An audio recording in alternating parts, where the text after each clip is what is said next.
అఖిలభువనదీపం భక్తచిత్తాభ్యసూర్యం సురగుణమునిసేవ్యం తత్వమస్సాదిలక్ష్యం హరిహరసుతమీశం తారకబ్రహ్మరూపం శబరిగిరినివాసం భావయే భూతనాదం. స్వామియే శరణమయ్యప్ప. ప్రియమైన ఆత్మబంధువులారా, ఆశ్రిత వారి సౌజన్యంతో మనం ఈ భక్తి అనేటువంటి కార్యక్రమాన్ని ప్రారంభించుకున్నాము. భక్తి అంటే ఏమిటి అన్నటువంటిది ఏంటంటే, మనం ఏ ఒక విగ్రహాన్ని మన మానసికంగా ఒక రూపాన్ని మన మానసికంగా చిత్రీకరించుకొని దాని యందు నమ్మకము విశ్వాసముతో దాన్ని పూజించి దాన్ని జపించి దాన్ని దృష్టిని నిలిపేటువంటి దాన్నే భక్తి అని చెప్పేసి అంటారు అనేటువంటిది పెద్దలు చెప్పేటువంటి విషయం. ఈ రూపాలన్నీ కూడా విరాట్ పురుషుడి తాలూకు ప్రతిరూపాలే తప్పితే మనం పూజించేటువంటి ఇవేవి కూడా స్వతంత్రమైనటువంటివి కాదు. ఇవన్నీ కూడా విరాట్ పురుషుడి నుంచి వచ్చినటువంటివే. మనం చేసేటువంటి పూజలు, ధూపదీప నైవేద్యాలు అన్నీ కూడా మనం ఆరాధిస్తున్నటువంటి రూపాన్ని మనం పూజిస్తూ ఈ యొక్క నైవేద్యాలు వీటిని సమర్పిస్తూ ఉంటే ఇవి మనం సమర్పించినటువంటివి మనం పూజించేటువంటి రూపం నుంచి విరాట్ పురుషుడికే చెందుతుంది తప్పితే ఇంకా ఆ ఒక రూపానికి అనేటువంటిది చెందదు అనేటువంటి విషయం వేదం చెప్తున్నటువంటి విషయం. ఇది వేద ప్రమాణంగా చెప్పేటువంటి విషయము. ఇది మొత్తమంతా కూడా విరాట్ పురుషుడి తాలూకు ప్రతిరూపాలే కాబట్టి ఇవన్నీ కూడా మనం పూజించేటువంటివన్నీ కూడా మన భ్రమలో మనం రకరకాల రూపాలని రకరకాలైనటువంటి ఆకారాలని తీసుకుని చేస్తున్నాం తప్పితే ఇవన్నీ కూడా విరాట్ పురుషుడిలో నుంచి ప్రకృతిలో నుంచి వచ్చినవే. ఇటువంటివి చూసి భగవద్గీతలో కృష్ణ పరమాత్మ ఈ యొక్క 9వ అధ్యాయంలో అర్జునుడికి చెప్తూ, ఇది వాళ్ళ చిత్తభ్రమ అంత తప్పితే ఇంకేమీ కాదు. కనుక ఎలా పూజించినా ఆ పూజల్ని ఆ యొక్క నైవేద్యాల్ని నేనే స్వీకరిస్తాను అని చెప్పేసి చెప్పటం జరిగింది. కనుక భక్తి అని అంటే మనం ఏ ఒక్క రూపంలో కొలుస్తున్నామో దాని యందు కడు శ్రద్ధ ఉండటమే భక్తి యొక్క నిర్వచనము అని చెప్పేసి ఆర్యులు చెప్పేటువంటి మాట. ఈ సగర చక్రవర్తి గురించినటువంటి ఈ ఉపాఖ్యానాన్ని విశ్వామిత్రుల వారు రాముడికి చెప్తున్నటువంటి ఈ సందర్భంలో, రాముడు మహానుభావ, మా వంశంలో ఉన్నటువంటి సగర చక్రవర్తి ఎలా ఈ యజ్ఞాన్ని చేయటం జరిగింది అని చెప్పేసి అడగటం తటస్థించింది. దానికి విశ్వామిత్రుల వారు ఈ యొక్క సగర చక్రవర్తి చేస్తున్నటువంటి ఈ యొక్క యజ్ఞాన్ని గురించి చెప్తూ మంత్రులని, సామంతులని, తన తాలూకు భార్యలని, పుత్ర పౌత్రులతో కూడా పరివేష్టించి తను చేసేటువంటి ఈ అశ్వమేధ యాగాన్ని గురించి వాళ్ళందరికీ చెప్పి, ఇటు హిమవత్ పర్వతానికి ఇటు వింధ్యా పర్వతానికి మధ్యన, అంటే ఈ రెండు కూడా ఒకదానికొకటి పోటీ పడుతూ హిమవత్ పర్వతము వింధ్యా పర్వతము వాటి ఎత్తులో ఉన్నట్టుగాను వాటికన్నా ఇంకా మించినటువంటి ప్రమాణము కలిగినటువంటి లేవు అని చెప్పేసేటువంటి దీంట్లో ఆకాశాన్ని తాకుతున్నాయా అనేటువంటి ఎత్తులో ఉన్నటువంటి హిమవత్ పర్వతము, వింధ్యాపర్వత మధ్య ప్రాంతమైనటువంటి ఈ ఆర్యభూమిలో ఈ సగర చక్రవర్తి ఈ యజ్ఞాన్ని సంకల్పించి దానికి కావలసినటువంటి ఋత్విక్కులందరినీ కూడా పిలిచి ఆ ఋత్విక్కుల ద్వారా ఈ యొక్క సగర చక్రవర్తి యజ్ఞాన్ని ప్రారంభిస్తున్నటువంటి ఈ తరుణంలో మనం ఒక చక్కనైనటువంటి పాటని మనం విందాం.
ఈ యొక్క యజ్ఞయాగాది క్రతువులు కానీ, ఈనాడు జరుపుతున్నటువంటి పూజలలో కానీ విరామ సమయాన్ని కూడా దైవనామ సంకీర్తనతో అనేటువంటి దాంతోనే ఆ ఒక సమయాన్ని గడపటం జరుగుతూ ఉంటుంది.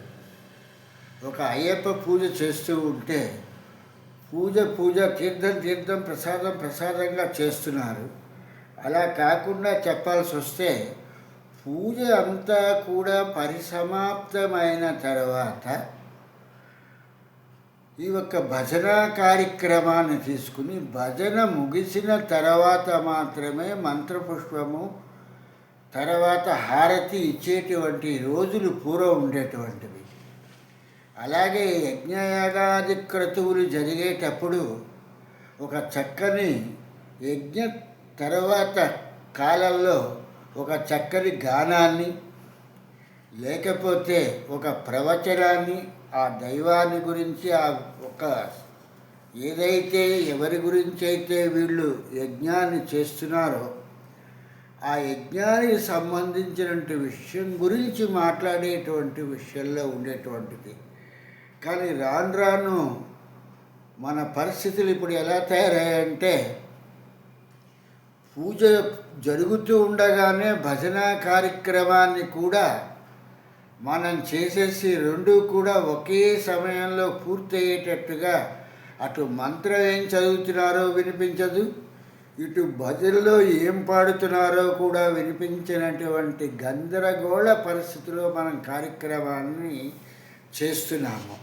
అలా కాకుండా ప్రశాంతమైనటువంటి వాతావరణంలో సగర చక్రవర్తి తన ఇద్దరు భార్యలని కూడా కూర్చోబెట్టుకొని ఈ యొక్క ఆర్యావర్తము అనేటువంటి ఈ యొక్క ఆర్యభూమి అందు అటు హిమవత్ పర్వతానికి ఇటు వింధ్య పర్వతానికి మధ్యన ఈయన ఈ యజ్ఞాన్ని చేయటం తటస్థించింది.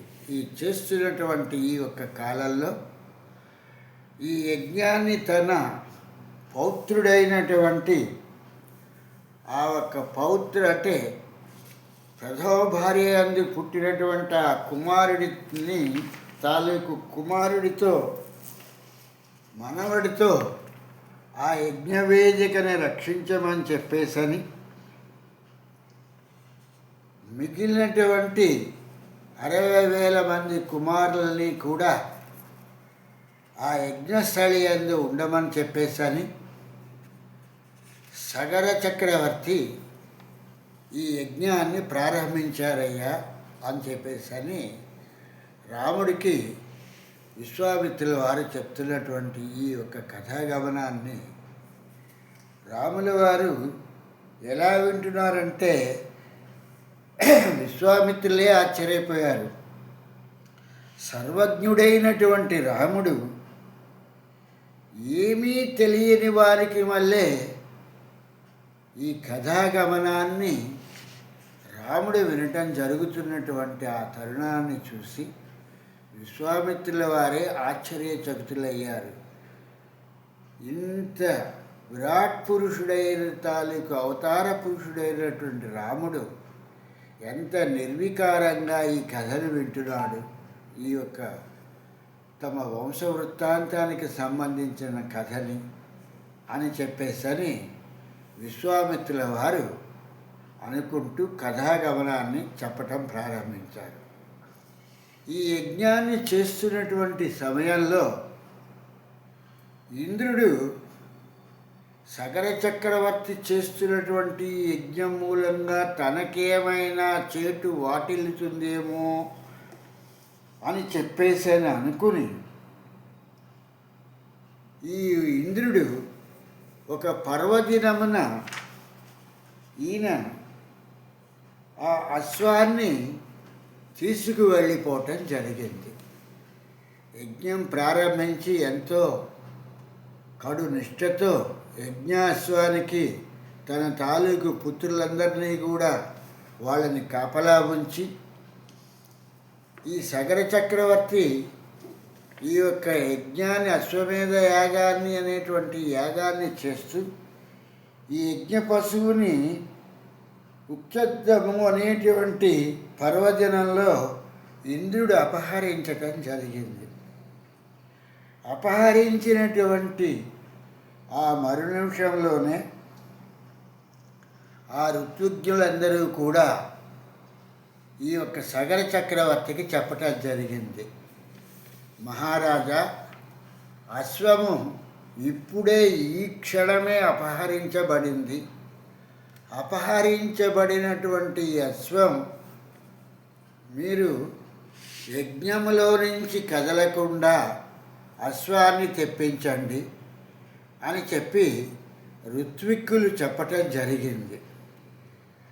ఇది కర్త అయినటువంటి వాడు ఒక పూజని కానీ, ఒక యజ్ఞాన్ని కానీ, ఒక క్రతువుని కానీ ప్రారంభించినప్పుడు ఆ క్రతువు యందు మాత్రమే అతని తాలూకు దృష్టి కానీ, శ్రద్ధ కానీ అన్నీ దాని యందు మాత్రమే ఉండాలి తప్పితే నమ్మకంతో ఆ క్రతువు చేస్తున్నటువంటి అతను శ్రద్ధగా చేయాలి తప్పితే మధ్యలో లేచి వెళ్ళిపోతూ ఏదో ఒక శ్రద్ధ లేని పెట్టు శ్రాద్ధంతో సమానం అన్నట్టుగా ఆ గుండంలోకి ఆ ఒక వస్తువులని పడేస్తూ అన్నట్టుగాను విసిరేసినట్టుగా పడేస్తూ దాన్ని చేస్తే అది యజ్ఞము అనరు. అలాగే పూలను చిందరవందరగా విసిరేసి చేసేటువంటి ఆ ఒక పూజని కూడా పూజ అని చెప్పేసి అన్నారు. ఏదైనా ఒక పని చేసేటప్పుడు యజ్ఞం కానీ, ఒక క్రతువు కానీ, ఒక పూజ కానీ చేసేటప్పుడు కడు నిష్టగా, కడు శ్రద్ధతో, కడు నియమంతో చేయవలసినటువంటి విషయము. యజ్ఞకర్త అయినటువంటి సగర చక్రవర్తి యజ్ఞం దగ్గర నుంచి లేచిపోతే ఆ యజ్ఞం ఎవరి గురించి చేస్తున్నట్టు? కానీ నేడు మనకి ఎలా ఉన్నాయంటే, అయ్యప్ప పూజలు చేసేటప్పుడు ఆ గురుస్వామి గారు చెప్తారు, ధూపం వేయాలంటే ఈ పూజ చేసేటువంటి అయ్యప్పే కర్తే లేచిపోయి వెళ్ళిపోయి ఆ ఒక వీటిని తీసుకురావటం జరుగుతుంది తప్పితే ధూపం వేయటానికి కానీ, మిగిలిన వాటికి కానీ ఇలాంటివన్నీ కూడా అపభ్రంశమైనటువంటి పనులను చేస్తున్నారు. ఒకసారి ఒక పూజ కానీ, ఒక క్రతువు కానీ, ఒక యజ్ఞాన్ని కానీ, ఒక హోమాన్ని కానీ ప్రారంభించిన తర్వాత ఆ కర్త అక్కడి నుంచి లేవటానికి అతను కానీ, అతని భార్య కానీ ఎటువంటి పరిస్థితిలో కూడా ఆ హోమగుండం దగ్గర నుంచి లేవటానికి అనుమతి ఇవ్వరు ఋత్విజ్ఞులు. కానీ నేటి వ్యవస్థలో గురువులు మాత్రం అనుమతి ఇచ్చేస్తున్నారు. ఇది మన తాలూకు దౌర్బల్యము కూడాను. కనుక ఇక్కడ సగర చక్రవర్తికి ఈ ఋత్విక్కులు ఏం చెప్పారంటే, మీరు ఆ యజ్ఞస్వాన్ని తెప్పించండి అని చెప్పేసి చెప్పటంతో సగర చక్రవర్తి తన తాలూకు 60,000 మంది కుమారుల్ని పిలిచి, నాయనలారా, నేను ఈ యజ్ఞాన్ని చేస్తున్నాను. ఈ యజ్ఞం చేస్తున్నటువంటి సమయంలో రాక్షసులు, అసురులు, దేవతలు ఎవరు తీసుకెళ్ళిపోయారో మేము చూడలేదు. ఈ అశ్వాన్ని ఎవరు దొంగలించారు అనేటువంటి విషయాన్ని. కనుక అశ్వము లేకుండా ఈ యొక్క యజ్ఞాన్ని పరిసమాప్తం చేయలేము. కాబట్టి మీ 60,000 మంది కూడా వెళ్ళి మొత్తం ఈ భూమండలం అంతా కూడా వెతికైనా సరే మీరు ఆ అశ్వం ఎక్కడుందో తీసుకొస్తూ ఆ అశ్వాన్ని దొంగిలించిన వారిని కూడా పట్టి బంధించి తీసుకురండి అని చెప్పేసని ఈయన సగర చక్రవర్తి చెప్తూ, నాయనలారా, ఒక్కొక్కడు ఒక్కొక్క యోజనం చొప్పున మీరు పరిశీలించి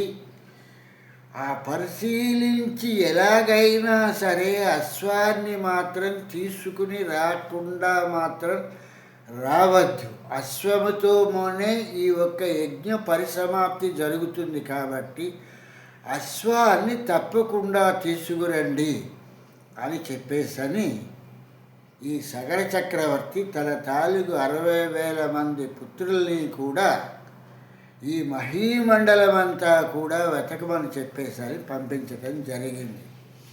ఆయన క్రతువును నిర్విఘ్నంగా కొనసాగిస్తూ ఆ ఋత్విక్కులను పెట్టుకుని కూర్చుని ఆ క్రతువుని చేస్తూ ఉన్నటువంటి సమయంలో ఈ 60,000 మంది పుత్రులు కూడా, సగరం తాలూకు 60,000 మంది పుత్రులు కూడా ఈ మహీమండలం అంతా కూడా వాళ్ళు వెతకటం ప్రారంభించారు.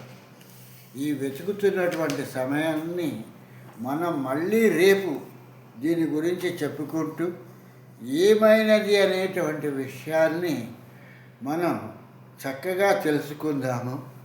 ఎందుకంటే ఇటువంటి మహత్తరమైనటువంటి కథ ఇది తత్వ పరిజ్ఞానములోనూ జ్ఞానములోనూ వీటన్నింటితో కూడుకున్నటువంటి కథాగమనం. ఇదేదో కథ అంటే మామూలుగా చెప్పుకెళ్ళేటువంటి కథ కాదు కాబట్టి, ఒక మహర్షి రాసినటువంటి కథ కాబట్టి దీని యందు కడు జాగరూకతతో ఇందులో ఉన్నటువంటి విషయాల్ని మనం తెలుసుకుందాము.